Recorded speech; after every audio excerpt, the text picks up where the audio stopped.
Jordan Love went into the Motor City and carved up the Lions in the Packers' 31-24 win on Thanksgiving. The Green Bay quarterback threw a season-high 4 touchdowns and did not turn the ball over. And the Packers defense got clutch plays from Micah Parsons, who logged 2 sacks in the fourth quarter to keep the Lions at bay.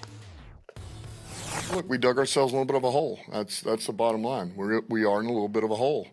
But that's just what it is. There's nothing more than that. So all we got to do is worry about cleaning up this and then getting to the next game and finding a way to win the next one in front of us.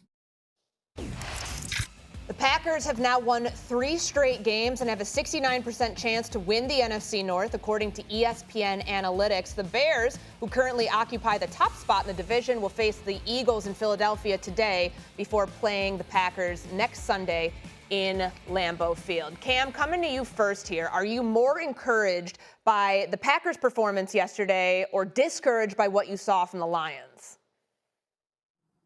Extremely discouraged by what I've seen by the Lions.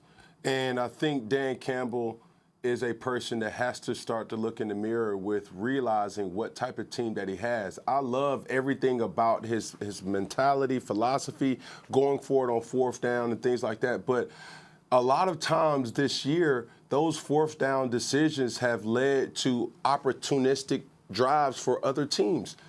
You may not have the team that you thought you did. And especially when you have a guy like Amon-Ra St. Brown, going to the injury. I don't know how serious it is, but it was great to see Jamison Williams step up in the way that he did. But also, those type of lulls in performances as an offense is something that you have to start to take into consideration to really see how do we need to attack and find ways to win moving forward. And they haven't been as successful as they once were with being aggressive. I'm much more encouraged by the Green Bay Packers because the last 2 weeks, Matt LaFleur has said, oh, you think I'm coaching for my job? I'll be more aggressive going forward on 4th down, putting the football into Jordan Love's hands. And what we've seen from Jordan Love is not only can he protect it, but he can be explosive. He can create plays. And when you think about the 4th down conversions, Dontavian Wicks, Romeo Doubs, and obviously Dontavian Wicks to seal the deal, that was all Matt LaFleur and his belief in his quarterback, and that was his quarterback executing. And then defensively, the way that Jeff Hafley has manipulated offensive pressures or manipulated offensive blocking schemes by moving Micah Parsons around the defensive backfield, whether it's at the linebacker position, whether it's at the defensive end, the rush in, all of those things lead me to think that this is something that could be consistent along with Emmanuel Wilson and Josh Jacobs being big in the run game.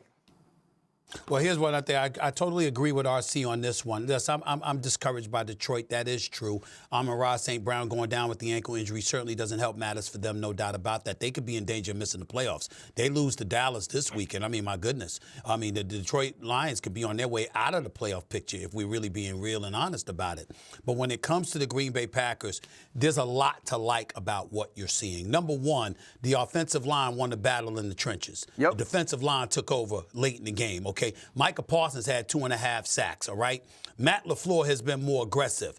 Jordan Love was 3 for 3 on 4th downs, okay? And we also have to remember all of this is happening with his number 1 target, Kraft, being out for the season. So we can't forget that part, right? Yet Green Bay is still finding ways to do it. And most importantly, they're making statements defensively. And that's really what it's all about. When you acquired Micah Parsons, that's really the message that you wanted to send. Let's also give Micah Parsons, because we've been talking so much about the Dallas Cowboys and raving about what life has been for them without him. Let's remember that with him, the Green Bay Packers defense has been no joke at all, okay, number one.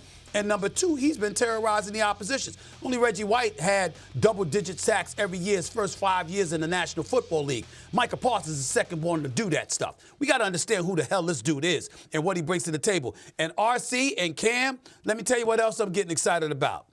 I don't know if this is possible in terms of the seedings or whatever, but it's sort of looking like it could end up being a collision course with the Green Bay Packers and the Dallas Cowboys meeting in the playoffs. I mean, could you imagine what that is going to be like? Could you imagine what the viewership for that game is going to be like? What the noise leading into that game, RC, Cam, is going to be like if that were to happen? I understand that it might not because you got the NFC South, and Dallas will probably play somebody like that as a wild card. But what if it don't happen like that? What if somehow, some way, it's the Cowboys up against the Green Bay Packers at some point? Lord have mercy. Now, that would be special. And that's what I'm starting to get a feel for as we're talking about this. Yeah, they've played a lot in the postseason, and we know that the Packers have the edge there, 5-4 in postseason meetings. Cam, I want to bring you in on a conversation that we had yesterday when we were talking about who we trusted more in this game, whether it was going to be Jordan Love, whether it was going to be Jared Goff. And I think we saw the best performance of the season from Jordan Love last night. No turnover-worthy plays, big throw after big throw. How do you come away today feeling about Jordan Love? And Jordan Love literally had a performance that he needed to have versus a division foe. But Jordan Love, if this is the Jordan Love we can hang our hat on and say we're going to get each and every week, then the Green Bay Packers will be the Super Bowl favorites. But unfortunately, it's not. Jordan Love is capable of being this person that we saw, but we haven't seen that as consistent as we wanted to see it. I've been thoroughly pleased with the receiving core for the Green Bay Packers because they don't have the A.J. Browns and the Devontae Smiths, and you got, CeeDee Lamb and George Pickens and Jamar Chase and T. Higgins. These guys have literally took turns making plays. Of course, you got Kraft out for the year. Don't worry, no panic. And for a team to go for it on fourth down with no obvious, you got Romeo Doubs as their number one guy, but Romeo Doubs is not making that play on fourth down. It's something that you start to say like, yo, these guys, the moment's not too big. But the only thing that I would challenge Jordan Love and the Green Bay Packers is just be consistent. If this is what we're going to see each and every week, I love it. And if it's not, then it's almost unwatchable sometimes. So that's what I'll say. Excuse me, Steve, aren't you supposed to be producing this show? Where is all the vignettes of when I was right? If Courtney gonna ask that question, instead of her having to tee it up for Cam that we talked about this, it should be, oh, Ryan Clark said yesterday that Yes, Stephen A. You're right. I did have that authority, so it's not an accident that you didn't see. Yeah, that boy was hot. Hey,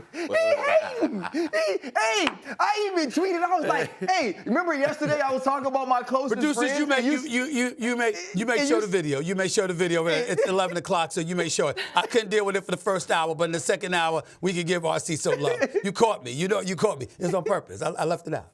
We're going to run those highlights. Yeah, but the thing is this, though, right? I feel like we moved the goalposts for Jordan Love. Coming into this season, it was how will he play in important moments? Will he protect the football? He's protected the football the entire year. He's used his legs the entire year. This is a guy with only 3 interceptions coming into this week of this season, and he throws for 4 touchdowns with no interceptions yesterday. But we still can't come in here and say, oh, Matt LaFleur put it on his right shoulder, and he was able to carry this team against the Detroit Lions, the same Detroit Lions who on a Monday Night Football game shut down Baker Mayfield. And so to me, this is Jordan Love saying, I'm stepping into the conversation of the quarterbacks you can count on and win because in the NFC.